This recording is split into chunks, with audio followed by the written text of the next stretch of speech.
In 1968, Doug Engelbart stunned the world with a demonstration of a new program called NLS. That event has come to be known as the mother of all demos. In it, he unveils the mouse, a graphical user interface, networking, telecommuting, and hypertext. It struck as a bolt from the blue. Most of these technologies were completely new or had never actually been implemented on a computer. For those in attendance, it must have been like stealing a glimpse of the future. But the demo didn't come out of a vacuum. If you've learned anything from my long-winded ramblings, it's that few things truly come from a vacuum. It took years of research for Engelbart and his colleagues to reach this point. Engelbart himself was inspired by an earlier paper, Vannevar Bush's seminal As We May Think. The core idea of that paper was that better user interfaces needed to be developed, and that data needed to be organized as chains of connected information. We can go deeper still. In 1962, Engelbart publishes a paper titled Augmenting Human Intellect. It's the blueprint for NLS, which really makes it the blueprint for modern computing. If you listen to the show, then I'm sure you've heard this story before, but I'm going to tell it again because it's fundamental to one of the greatest puzzles in computing. In an appendix to this paper, Engelbart describes a cardstock-based hypertext system that he used during his research. He used the system while writing Augmenting Human Intellect. The system had links, connections between ideas. It could be sorted, organized, and ideas could even be stitched together to form larger ideas. And the medium? It was the enigmatic edge-notched card. It's a technology that, I think, may form a missing link between pre-digital ideas about data and the modern computer.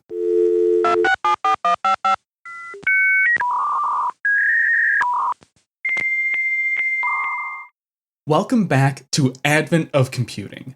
I'm your host, Sean Hass, and boy, am I happy to be back home. It's been about a month since I've actually sat in my office studio in front of a microphone, so I'm very, very pleased to be back in the saddle, as it were. This is episode 134, Beyond the Punch. This time, we're dipping back into my super secret research. This is an episode that I've been picking away at during my long travels, and I finished up now that I've been home. It's something that I think is impactful, and it's something that's been puzzling me for a long time. There's a reason I named the podcast Advent of Computing and not Advent of Computer. The history of the computer is so much more than just the history of the electronic digital computer itself. There's a pile of context both around the computer and prior to the computer. Hence, I cover computing and not just computers. This is one of those episodes where we'll be in the larger category of computing. Today, we won't even really touch a computer. Rather, we're going to be talking fundamentals. The technology behind the punch card is patented by Herman Hollerith in 1884.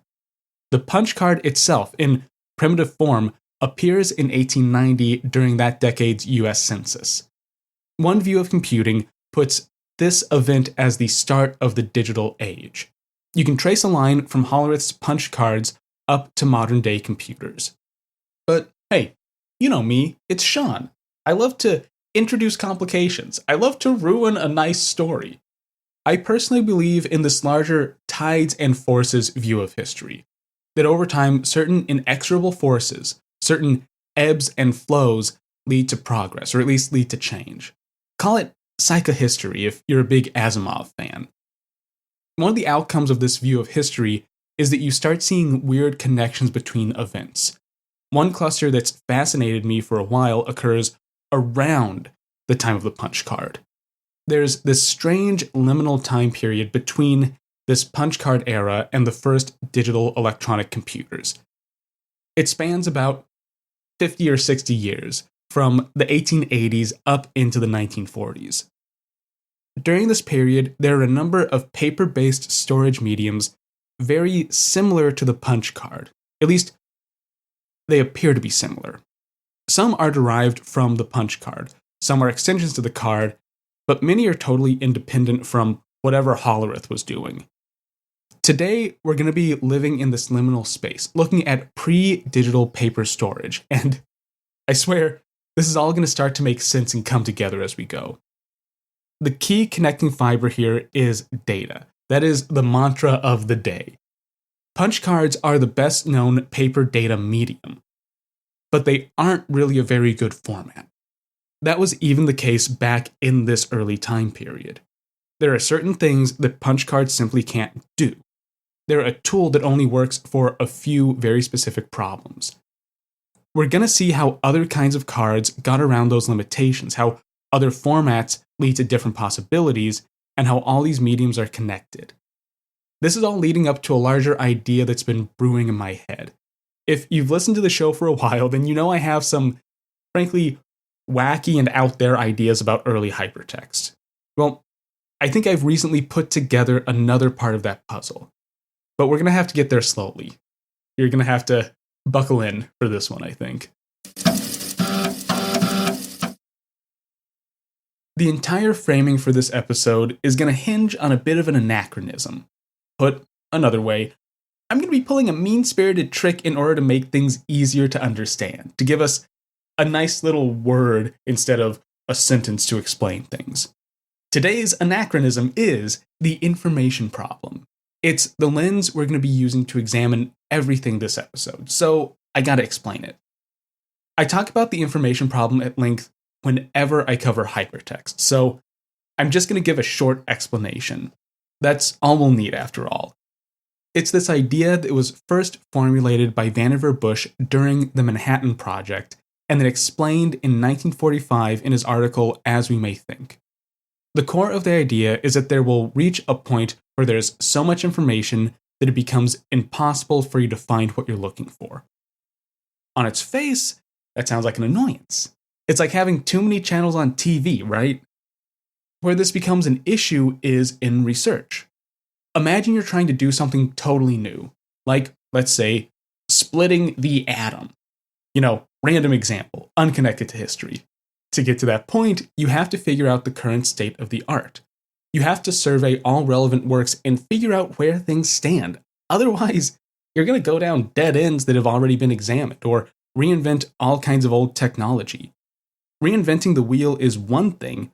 Reinventing a method of isolating isotopes in a centrifuge, well, that's another. That's a much more costly reinvention. Eventually, we'll reach a point where there's so much information, such a glut of data, that research will become impossible. It will take too much time to search for sources, to dig up the background needed.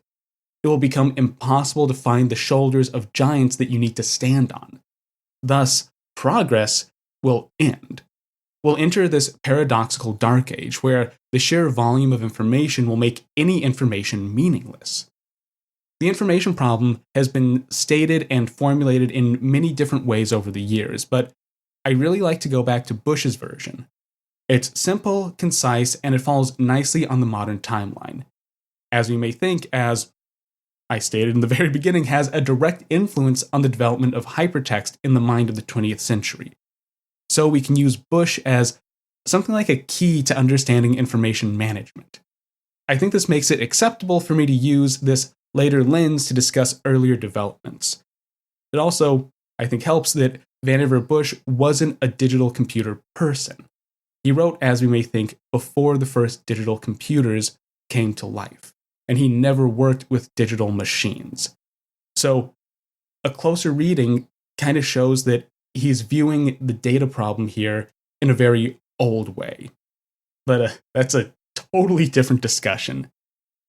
We can start by applying this idea of the information problem to punch cards as they existed in 1890.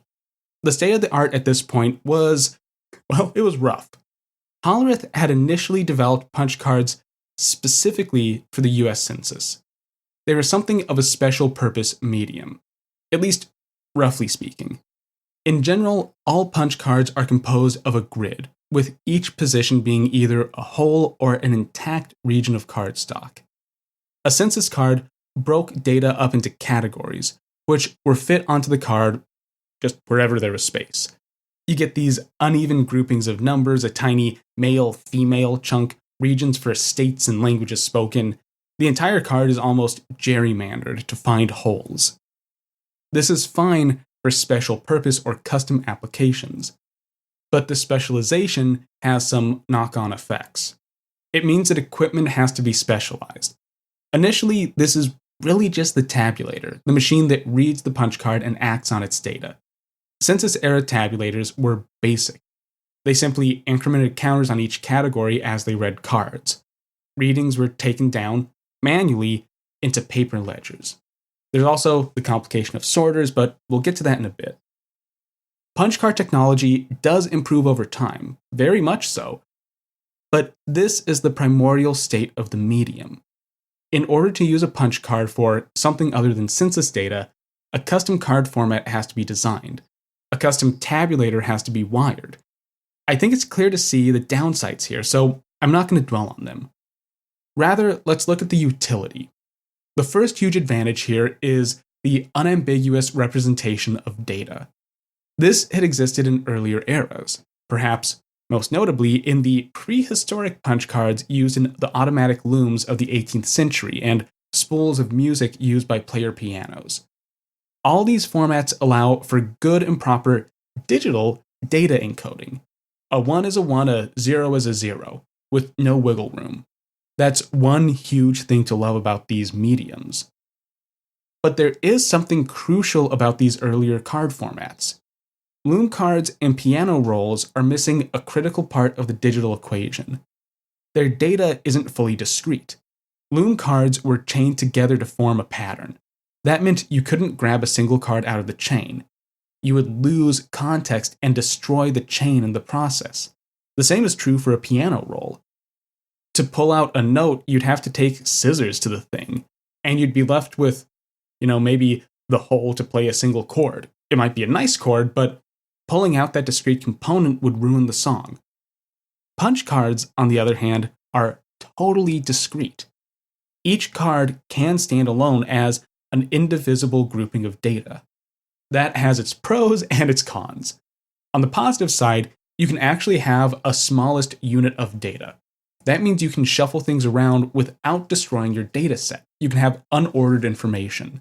You can actually do something like manipulate your data set. You can have it stored and sorted in different ways, making groupings of similar data, or you could even pluck out a single card. But this is a double-edged sword. Since punch cards are discrete, there's no inherent order or context to their data. That's fine for something like a census. It's great for raw data sets. It breaks down when we get to more complex information, to digested information, or information you intend to handle more than once or twice. In that sense, punch cards are a great medium for raw information or for long-term storage. They can be a fantastic medium to work with or to express data sets in. But you don't want to live in the world of punch cards. It robs your data of context, of a whole other dimension of information. By the 1900 census, Hollerith had refined his design. He designed a general-purpose encoding scheme, which meant all cards for any task would represent data in the same way. That would solve one major issue with the medium, but the context issue still remained. A partial solution was completed in 1901, an automatic card sorter. Now, there were ways to sort cards earlier than that, but they hinged on running them through a tabulator, which would automatically open a trapdoor on a sorting box that you could then drop a card into. It was fully manual. The new automated sorter was a device that sorted cards into categories based on their content. You would put in a stack of unsorted cards, they'd be fed through a hopper, through drums and brushes, and then eventually be sorted into a number of pockets on the far side of the machine. In this way, you could, say, automatically pull all census cards for males, or sort roughly by age. This helps, but it's only a partial solution. It's also a clumsy solution. A card sorter, at least in this design, only lets you categorize and order your cards. It also exists outside the medium. By that I mean, punch cards don't have any inherent way to order or group themselves. There is no part of the card's encoding that accounts for order or context. You have to have this separate machine that knows how punch cards are encoded, how data is stored, how to read them, and how to move them around. You also need a way to configure that machine. You need all this extra artifice to get your data into a meaningful context. In this way, punch cards solve the information problem, but only really a sliver of it. They're able to take a large amount of data and find a way to quickly answer questions about that data. How many men were living in New York in 1890? What was the median age of a factory worker in Pittsburgh? But there are all kinds of questions, all kinds of aspects to the information problem that they can't solve. Crucially, this is not a modern critique. Folk took note of this limitation as early as the 1890s. There were attempted solutions in that very decade. Many of these modifications and expansions came from the world of accounting. When you strip away the entire facade, all the technical details, tricks, and twists, computing has always been about automation. Programming languages were developed to automate away the task of programming. Computers themselves are developed to automate away tedious mathematics. Punch cards were developed to automate away record keeping and simple data processing tasks. This simple reality leads to kind of a funny outcome. Many advances are actually made on the shoulders of very boring problems. Automation is created out of sheer boredom with a task. The information problem is a prime example. Hypertext is developed because record keeping and data retrieval, literal librarian work, is too repetitive and too boring to do by hand. Then it should come as no surprise that we can find exciting developments by searching for boring, repetitive work. Accounting fits this mold to a T. There are two boring aspects of accounting in this period that were ripe for automation. The first is the mathematical side of the equation. The discipline required long and tedious sums, which were already somewhat automated by mechanical calculators. Punch cards further automated this process and were a huge boon to the industry. They allowed information to be stored and then summed at a later date. But punch cards and early machines couldn't really categorize data. In 1901, Hollerith did introduce the horizontal sorter, but that was a very limited machine. It could sort cards one column at a time. It was a workable solution, but with many caveats. Thus, there was room for improvement, room for automation. One of the accountants to take up this dangerous task was one Charles H. Talmage.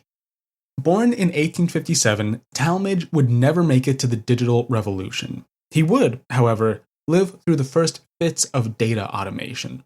An accountant by trade, Talmage would first come into contact with automation in the 1890s. In 1893, he co-founded the Automatic Timestamp Company. The company's first product was, as you may be able to guess, an automatic timestamp. It was a very simple clockwork device that could stamp the current date and time on a slip of paper. By 1900, Talmage is out on his own. It's from here that things get interesting. In 1906, he files a patent for a primitive computer. Now, I did say this episode would be computer-free, and I still mean it. This isn't a programmable computer, or any computer in the true sense. It's a so-called accounting mechanism. On the surface, this sounds pretty out of place. And yeah, honestly, this is one of those times where we just seem to get a huge jump in technology. Talmage just kind of shows up in 1906 with this almost computer.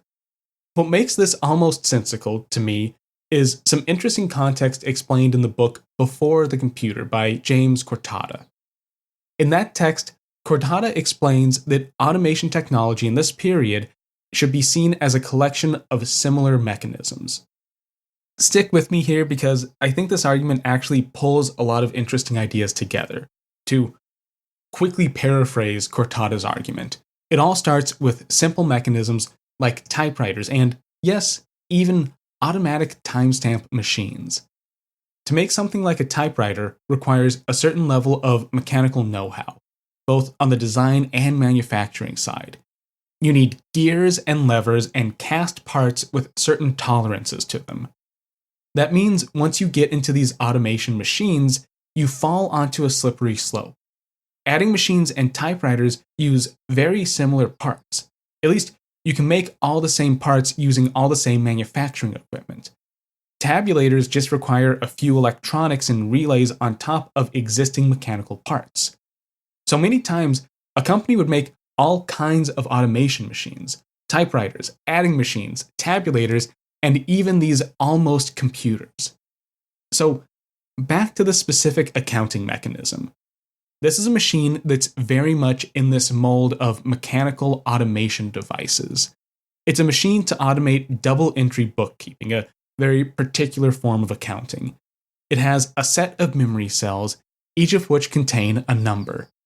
That number represents an account in, say, a bank. Those cells each have mechanisms for adding and subtracting from that register. A teller runs a transaction from a central console. For, say, a transfer between accounts, they select a source and a receiving account, then input the transfer amount. The mechanism physically connects the corresponding memory elements, then grinds some gears to complete the transfer. It even makes a little receipt slip for you. The accounting mechanism isn't programmable, it's not really configurable either, but it handles inputs and outputs. It stores a state. It has addressable memory, and there are state transitions. It's super close to a computer. What's really weird about the whole thing, at least to me, is that Talmadge even shows memory as a grid of cells.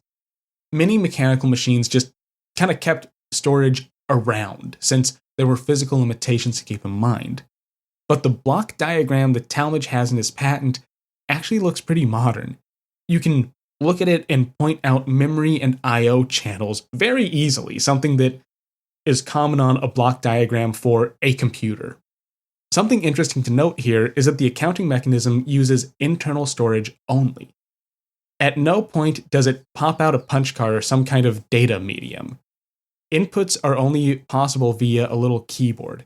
Its internal state is simply kept consistent on rotors and gears, not stored on reams of cards. The output can be a little receipt, but that's not a data storage medium. This may seem strange, and it is strange in the context of computing, but this isn't entirely a computer. It's meant as an automation machine. In that sense, it's basically a highly specialized adding machine with built-in memory. The idea here was that an accounting machine could be used to replace ledgers. Good old-fashioned pen and paper accounting requires that kind of long-term storage. Data stays in a ledger forever. Therefore, account totals would have to stay inside the accounting machine. A bank would be able to drop this in place, maybe inside a vault, and use it to fully automate a large swath of their accounting needs. It would stay in place running transfers forever. In that capacity, this is less and less like a computer and much closer to something like factory automation machinery. But Talmadge didn't stop there.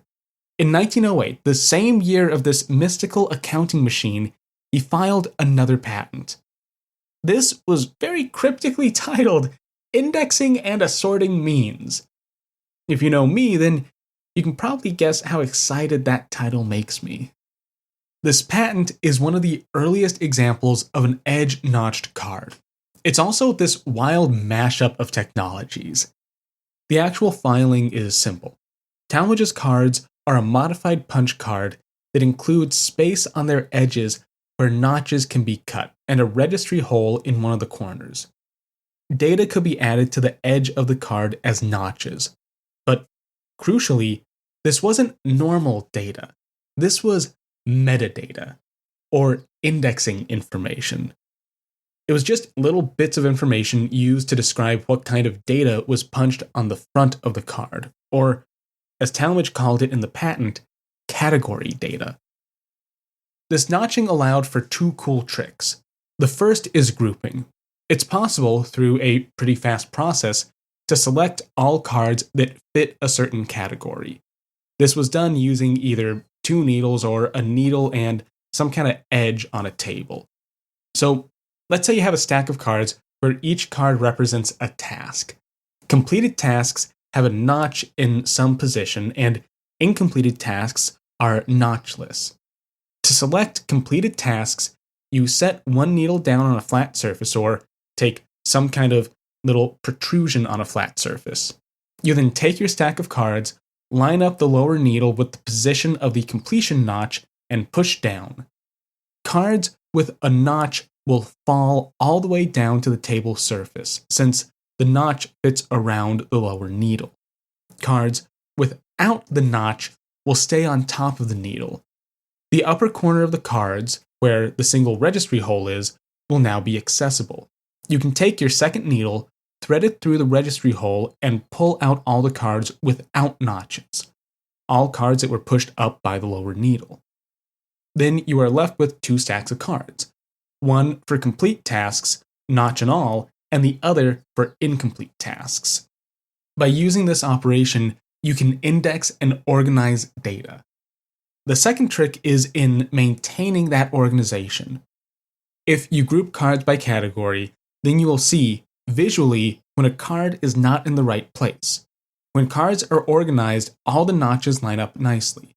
At a glance, you can tell if a pile of cards is organized or not, and you can see which cards are not in the right spot. The question is, why would you want to do this? Why would you want these manually sorted cards? Well, that gets a little complicated to answer. Let's say you're a Hollerith shop. Your office is decked out with the latest tabulators, punch pantographs, and horizontal sorters. It's a very expensive setup, but it's the state of the art. The main thing you could gain by implementing Talmadge's notches all come down to categorization and convenience. Automated sorters can only handle so many categories, and they can only categorize by data. The notches on the card's edge don't necessarily need to duplicate data on the card's face. They can be pure metadata, information that only describes information. Maybe you have a field that you want to sort by, but you never want to actually tabulate. That could be the case for any number of reasons. Card space was limited, so you couldn't cram every possible data point onto a card. You might want to organize cards by, say, collection month, but not want to waste precious hole space on that data point. This notching system also allows for fast checks of organization. Is your stack of cards sorted? Using Hollerith's system, you can't check. You have to throw them into a sorter and run the full operation again. Each card had to be read one after another, but with notches, well, that's a different story. Metadata was on the card's edge, so you can actually see the information on the edge of a stack of cards. You can quickly check for organization. The same schema also supports ad hoc sorts. Maybe you want to very quickly try something out without tying up hardware. Just grab your needles and get to work. In that way, more exploratory analysis was possible than what you could do using normal punch cards. One final feature is selection. Most of these other features have been improvements to the usual punch card workflow. Pure selection, however, is totally new. I already explained how that operation works. It's the whole two-needle boogie. You could use that to manually sort or create groups of cards, but you could just as easily use it to select a single card. This really depends on what data you're encoding on the card's edge. So let's say you have notches for collection month, tax status, sex, and employment status. You could, with a short series of operations, select all records for working men that are delinquent on their taxes. You could further look for just those deadbeats that were identified in March. You could do the same with normal punch cards, at least in theory. You would have to set up the sorter to carry out 4 different categorizations. It would take a long time, but it was doable. The key difference here is that notching approaches random access. You can actually pluck something from a stack using that card's characteristics. At least up to a point. Large datasets get physically problematic. But with punch cards, at least on their own, there's no random access. They're closer to sequential access. You have to actually scan through a pile of cards one at a time. That is automated by a machine, but that's still slow and very limited. Talmadge would continue to file patents up through the 19 teens. These were for increasingly complex accounting machines, which began to incorporate punch cards as data input and storage media. However, the notch would never return. For Talmadge, this may have just been an idle idea, but there's something fascinating hiding there. With that, I think we have a jumping off point to go further back and look at technology that's contemporary to the earliest punch cards. Now, we're going to be talking about some cards that, while contemporary, are perhaps unrelated. This episode is at least vaguely focused on the punch card, but we're going to be talking around the punch card. Allow me to explain that a little bit. Punch cards as a medium don't appear in a vacuum. This is a mistake that I often see when discussing computers. It's easy to put the start of the digital age at the feet of either Hollerith or maybe Babbage, depending on how you view data or math. One thing I've learned time and time again is that the origins of computing aren't where you expect them.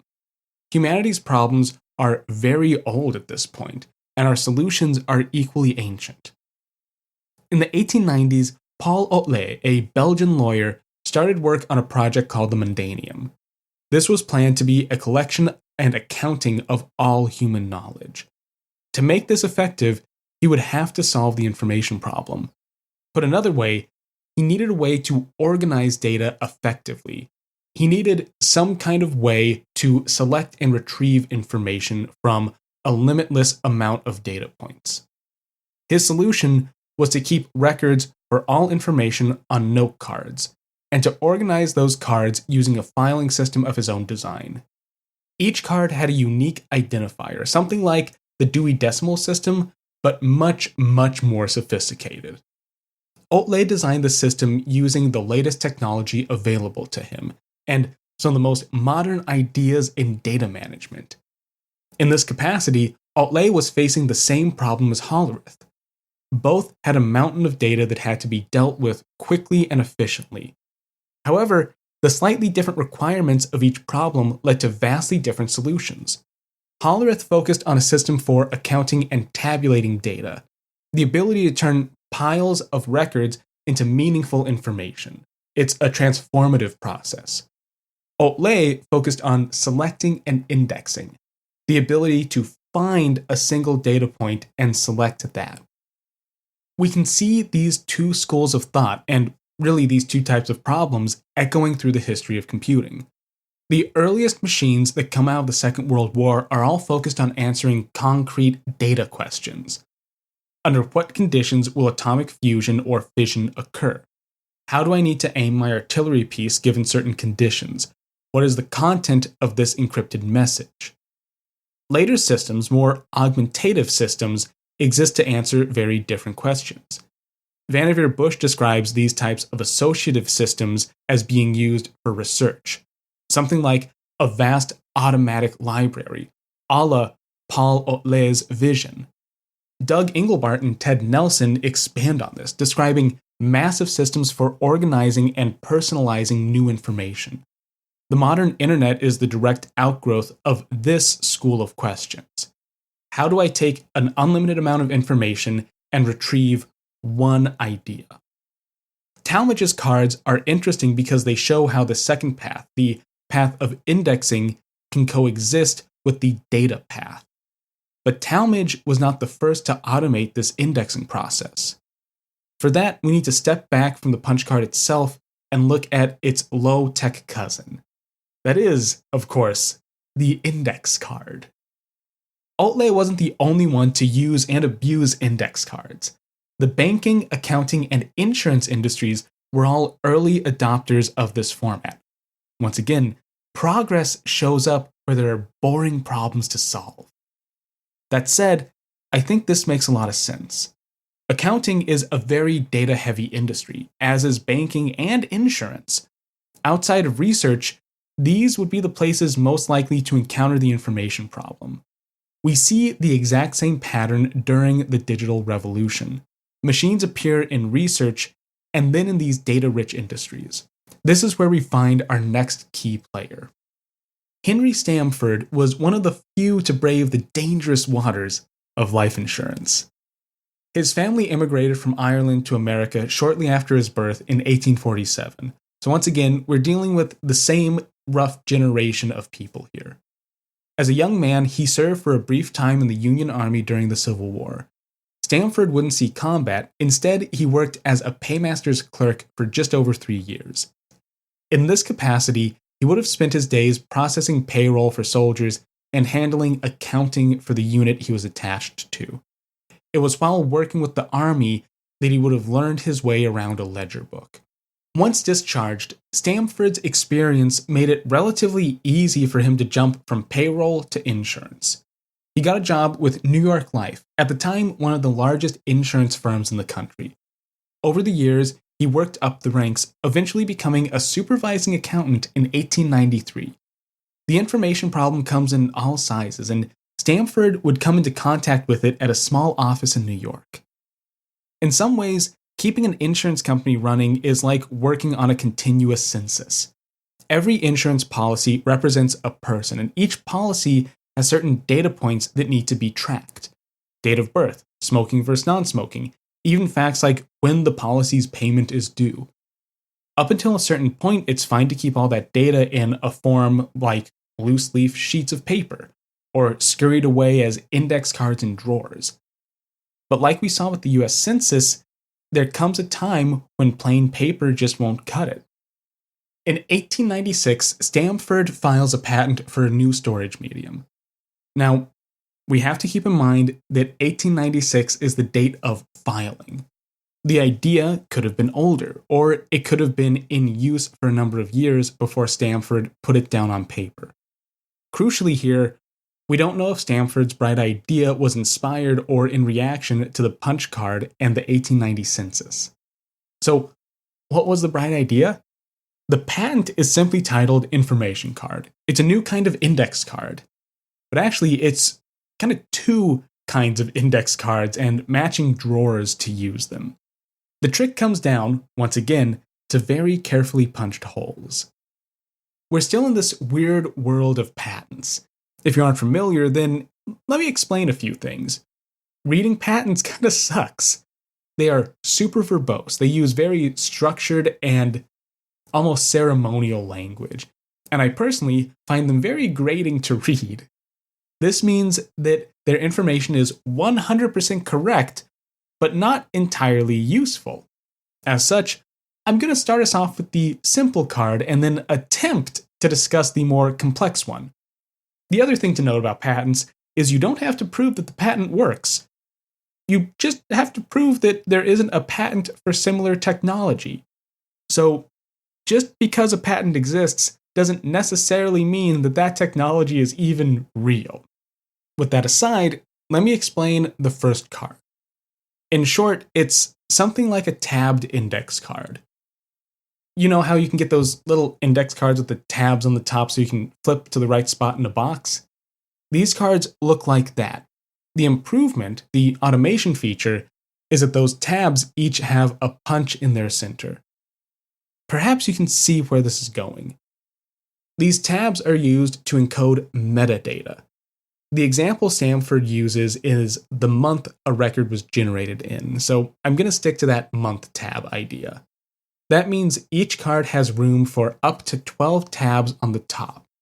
If you have a card that represents data from January, you would have one tab in the first position, for instance. The cards are paired up with a special drawer that has notches on its top edge. Those notches line up with the 12 possible tab positions on your set of cards. The patent even shows little labels by those notches. A selection, then, is as simple as threading a long needle through the proper notch and into the card's tabs. Pull up, get cards, repeat as desired. That already gives us a lot to discuss. If we drop the whole physical constraints for a second, this is a very neat and elegant solution to the information problem. It lets you select and sort data from an unordered set of cards, and it does it pretty easily. It's even more convenient than Talmadge's cards. The other huge benefit here is the card's face itself. Punch cards, however you slice or dice them, are a very data poor medium. Here I mean poor in a very specific way. You can store numbers or data encoded as numbers, and you can only store a small amount of data on a punch card. We're talking tens of bytes. An index card, on the other hand, is a very rich data medium, as in it can have all kinds of information on its face. We're talking numbers, drawings, the sky's the limit. You can even do wild free-form things like pasting photos or news clippings onto a card. You could have a card that's just a collage or an idea board with little images you like. The trade-off here is that automation aspect. You can't read an index card with a tabulator. The formatting isn't standardized in that sense. It's just free-form information. I propose that we look at this on a sliding scale. On one end, you have fully free expression and fully manual operation. On the other end, you have rigid structured data and fully automatic operation. One side isn't better than the other. Rather, each side has its uses, and we can come up with examples of things that would fall somewhere in between those extremes. But let's bring back in those physical constraints, because this is really where we see the issue with Stamford's idea. The first is the tabs themselves. These cards have to be a very custom shape. They need to have extra protrusions on the top. That could lead to some weird production considerations. Maybe you just make blank cards with all possible tabs on their perimeter, then the end user has to cut off the tabs they don't want. That's fine, but it seems kind of wasteful and time-consuming to set up. The other option is to have sticky tabs that adhere to a card, but that could lead to registry issues if the user doesn't place the tab in just the right spot. This is actually another little secret about the punch card's success. Registry, or the lining up of holes, is a huge issue for all these card formats. Punch cards are a very simple shape, just a rectangle with a single corner cut at an angle. That registry cut makes it easy to keep cards facing the same way. Punch registry, actually making sure that each punch lines up, has always been handled by some type of machine or jig. Once again, there is this intentional dependence on automation. You have to have very specific and precise machinery, made by Hollerith, to make punch cards actually work.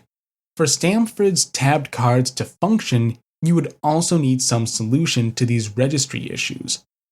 You would need something like a jig or a simple machine for making holes and cutting tabs, even if that machinery only existed in a factory somewhere. Not terrible, but something to take note of. Now that's the first of Stamford's cards. The second card described in the patent is a little more complex. They use internal punches that are each different lengths, as in ovals. The card has this weird line of ovals at the top and or bottom.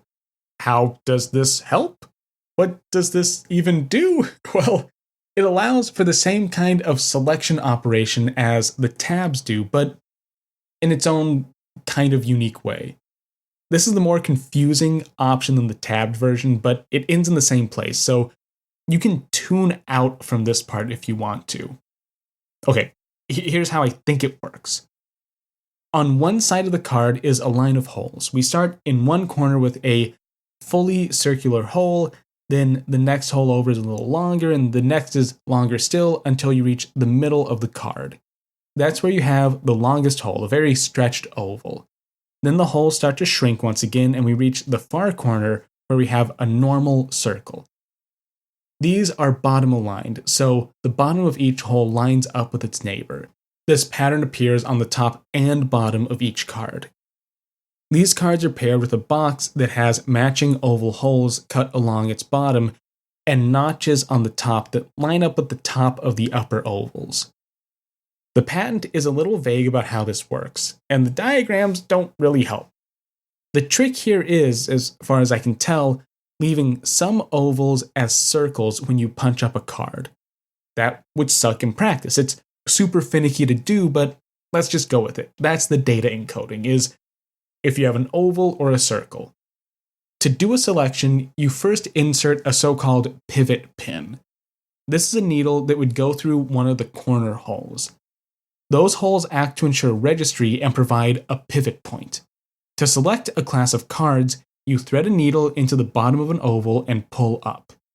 Any card with an oval in that slot would let the needle rise up with no resistance. Once again, it's more convoluted and less convenient, but it is a selection operation for unsorted cards. Now, we know precious little about Stamford outside of what I've just said here. Around 1906, there's a lawsuit about tabbed index cards that involve Stamford. He subsequently dies in 1918. That said, what we do have is fascinating on its own.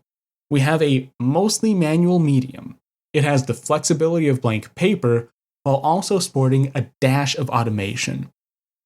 Maybe you can see the shape I'm starting to sketch out. All these cards we've discussed have a mix of automatic and manual features, some mix of flexibility and rigid standardization. They all solve very similar problems, but they do so using different approaches. Maybe my earlier explanation of a spectrum isn't enough. Maybe we should be thinking of this as a big two-dimensional plot, with one axis for automated versus manual operation and another for structured versus free-formed data. You may have noticed there's still runtime in this episode. That's because there's one more card I want to cover, and it should land on a weird point in that 2D graph. This next part is one of those stories that I just can't resist. Allow me to introduce you to William B. Hargrave. Socialist, adventurer, librettist, real estate speculator, accountant, and inventor extraordinaire. Hargrave is one of those wild people in history that I wish we knew more about. He fell into roughly the same generation as the rest of the card inventors we've discussed, born sometime around the Civil War. The first concrete record we get is actually a newspaper article about one of Hargrave's operas. In 1897, he writes an opera titled Merry Students. It's put to music and then performed in his hometown of Colfax, Washington. It was, according to this newspaper, a roaring success. Now, already, kind of a weird story. Somehow this gets him into accounting and then he files some patents, right? Well, not yet. First, he takes a trip. The next year, 1898, he leaves for Alaska to prospect for gold. He was on the tail end of the Klondike Gold Rush. This is where we actually get a splash of color and personality. So far, the only writings we've had from people this episode are from patents. Those don't really give us much color to the story. While in the Klondike, Hargrave becomes friends, lifelong friends actually, with Jack London, the author. London called Hargrave either Bert or Kid, which made finding this connection a little more difficult. I actually only recently put together this part of the story. After Jack London's death, his wife, Charmaine, wrote his biography. That book talks about Hargrave in some detail, including direct quotes from letters and recollection. Let me pull in a small quote just to illustrate something here. From the Book of Jack London, Volume 1, as excerpt from a letter written by Hargrave, quote, "There were not many of us that winter in the little mining camp on the Yukon, but the isolated group of cabins housed some lovable and adventurous souls. I will tell you about them because it was about them that Jack London wrote, and because there is hardly one of them whom he has not immortalized in his writings." End quote. First, I think this gives a small feel for Hargrave's way with words. That kind of makes the whole opera thing make sense. He's hanging out with poets and authors, and he himself is an author.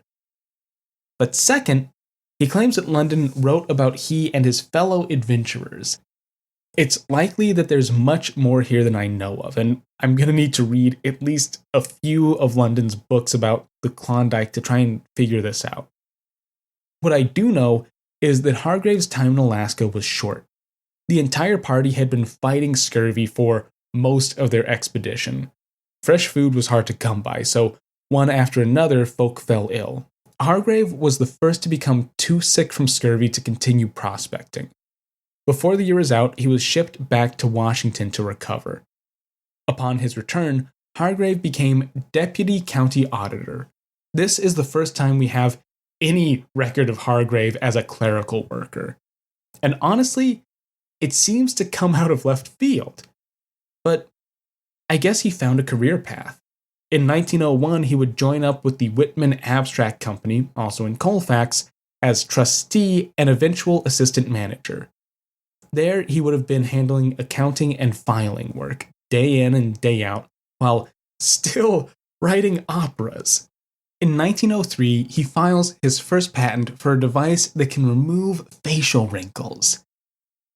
And he keeps his day job, so I can only imagine that doesn't actually go anywhere. In 1908, he runs for state office under the Socialist Party. I've seen some reports that he became a socialist after meeting Jack London, but Hargrave was actually a registered Republican as late as 1901. I think that and the letters with Charmaine London point to some continued communication between the two. Then, in 1911, he files a patent titled Filing and Indexing Appliance. It's also noted in the society papers of the time that he took at least one trip in relation to this new filing invention, although that could have simply been a trip to a lawyer to actually deal with the paperwork. Once again, the trail is thin, but the context around this is wild. So, what is this patent? Simply put, it's an honest-to-goodness edge-notch card. We've reached my area of expertise and the connecting point up to hypertext. But, and here's the crucial part, there are caveats to this technology. After World War I in the 1920s, we start seeing real edge-notched cards, mass-produced cards that can be used to index data. These are the same designs that Doug Engelbart uses decades later when he's developing augmenting human intellect. Their indexing is fully manual. The only tools you need are a hand punch and a needle. They function off the same principles we've been discussing all episode. Metadata encoded on the side of the card that is then used for selection, sorting, and connections. Hargrave's cards are the first that follow the more modern design. His patent describes cards that are perforated around the entire perimeter. Data is encoded by cutting those perforations into notches. Selection is done by threading a needle into one of those positions and then catching any cards with full holes, while rejecting any cards with notches. With that, you can select, you can sort, you can do all kinds of wild indexing tricks. The interesting caveat is that Hargrave's cards are mechanically automated, at least a little bit. Hargrave, like Stamford, pairs his cards with a special cabinet. This newer cabinet, however, is much more complex. The patent describes this box that has a compartment that can slide to the right. On the face of the box are 2 rows of holes. On the patent, they're labeled as A through Z, but Hargrave assures us you can use these holes to encode any data you want. One row is firmly attached to the stationary side of the box, all the way on the left. The other row is attached on the right to the sliding side. There's also a trick to indexing that makes this contraption work. The left and right sides of the cards have to be cut as an inversion of the other. Put another way, if you notch out a G on the left-hand side, you have to have a closed hole in the position on the right side. They have to match. Selection works using 2 needles. One is inserted into the left-hand hole, and the other is inserted into the corresponding hole on the right. Once inserted, you slide out the drawer. The right-hand needle holds firm to any closed holes, while the left-hand side releases any cards notched in that position. That means that, in theory, selection is handled without any fiddly manual operation. You can then perform a second selection. The top and bottom edge of the cards are also perforated. You can actually encode another index on the top. When the cards are slid out, a frilled edge is revealed, making registry a breeze. Hargrave describes using this system to encode the initials of a first name on the left-right side of the card and the initial of the second name on the top edge of the card. This would actually make selecting a card by name very quick. But don't worry, the bottom edge is also used for encoding. Hargrave was not one to waste space. This part is particularly interesting in context, so check it out. The bottom edge provides registry marks to make sure cards are inserted into the drawer correctly. It can also be used to encode a separate index, what I often think of as a rejection index. Hargrave describes inserting and leaving rods in the bottom of the drawer that align with a set of notches on the bottom edge of cards. That way, you can only insert cards that have the right data encoded on their bottom edge. You could encode, say, a year on this edge. Then you would set up a number of drawers to only accept cards punched for certain years. That would be useful for something like tax or accounting documents. You could have a cabinet for 1911 records that would only accept cards that were indexed as being from 1911. There are a number of other patents from roughly this time period, the 1890s to 19-teens, for very similar rejection indexes. They work in the same way. You have a filing cabinet with a series of rods in the bottom, and you notch cards to align with those rods. Cards that don't have the right pattern of notches can't be placed in the cabinet. These patents are also filed by accountants and insurance agents. Once again, there's this fascinating and rich history of data management that exists totally outside of any digital lineage. Hargrave's system represents this middle ground between automated and manual operations. You're still heavily dependent on this machine, but the machine is, well, it's almost too simple to call a machine. It's a very, very simplistic device that aids in automation. It also lands at this weird middle ground between free expression and strict standard. The face of these cards is simply blank paper. Hargrave even says in the patent that the cards can be anything as long as they're punched up correctly. He claims the system could even work with folders, which, fair, I think it could. I've just never seen edge-notched folders, but maybe they're hiding somewhere waiting to be discovered. The data stored in these cards is totally free form, completely generalized. The edges, the metadata, have one hard and fast rule. The left and right hand indexes have to be in versions of one another. If you don't match a slot with a hole, then the entire system is ruined. You can actually jam the cabinet shut if you don't follow the rules. What we get is a mix of features that I think are pretty congruent when taken together. That's all I've been able to dig up in relation to Hargrave's cards, but there is a wild coda to this story. Once again, Hargrave is just a fascinating figure that I wish we knew more about. Here's a clipping from a 1929 article in the Pittsburgh Sun-Telegraph. Quote, Gustav Davidson, poet, author, and explorer, today came back from the South Sea Isles with the tale of how his two scientific conferers, W.B. Hargrave of Colfax, Washington, and P.E. Haskovich, former resident of Paris, France, disappeared. They left the island of Rivavay in a native catamaran boat last April, bound for Tubuai and Papet, said Davidson. Perhaps the storm got them, or perhaps the sharks know their fate, but they were never sighted afterwards, although I have searched every island in the Austral group. End quote. In 1929, Hargrave left for French Polynesia. He and two companions set up camp on a remote island, made contact with the locals, and started surveying the flora and fauna. According to Davidson, the only surviving member of that expedition, Hargrave and Haskovich set out on a very makeshift boat constructed from two canoes and a small hut.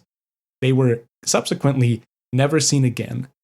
Most of the articles that covered the disappearance claim the duo were eaten by sharks, but there was never any evidence of what happened to the two.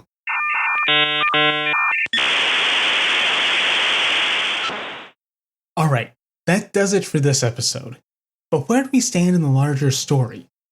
We've seen three distinct and wacky card filing systems. Talmadge's cards show us how folk were trying to extend and work past the limitations of the punch card. A simple set of indexing notches allowed for quick and easy selection and sorting. Looking at Talmadge's patent alone, however, could lead to some faulty assumptions. It's simple to look at the progression of computers, identify related technologies, and assume a similar progression.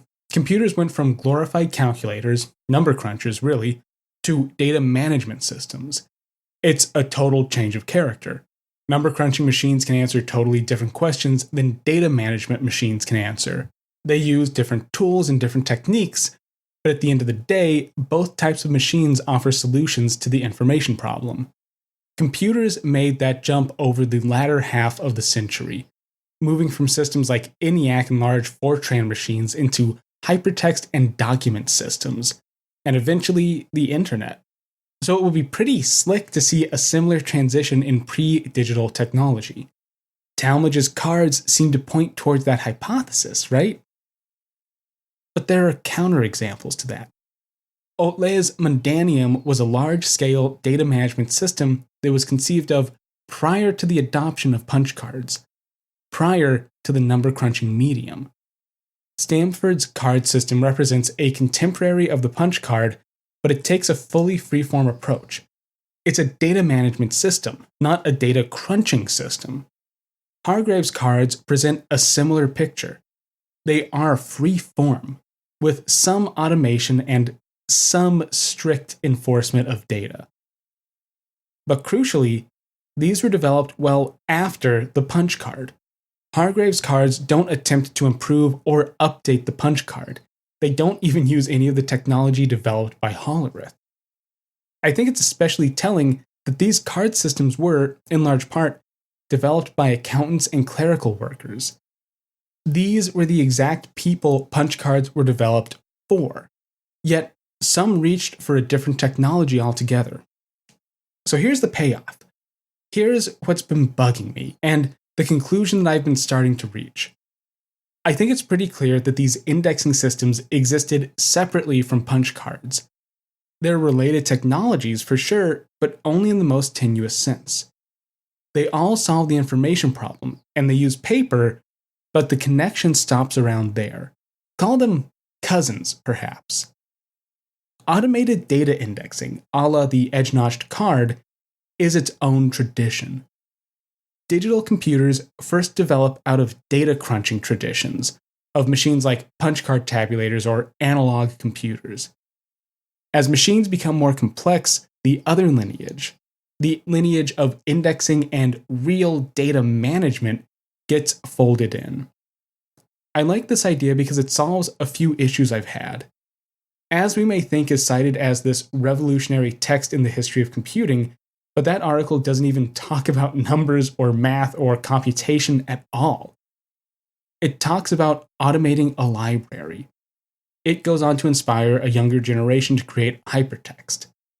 It's not that As We May Think shows a next stage in the evolution of computers, but rather it's a different path, one that eventually converges with the digital computer. Thanks for listening to Advent of Computing. I'll be back in 2 weeks' time with another piece of computing's past. And hey, if you like the show, there are a few ways you can support it. If you know anyone else who'd be interested in the history of computing, please take a minute to share the show with them. You can also rate and review the show on Apple Podcasts and Spotify. If you want to support the show directly, you can sign up on Patreon or buy Advent of Computing merch from my merch store. Patrons get access to bonus episodes, polls for the direction of the show, and early access to most episodes. You can find links to everything at my website, adventofcomputing.com.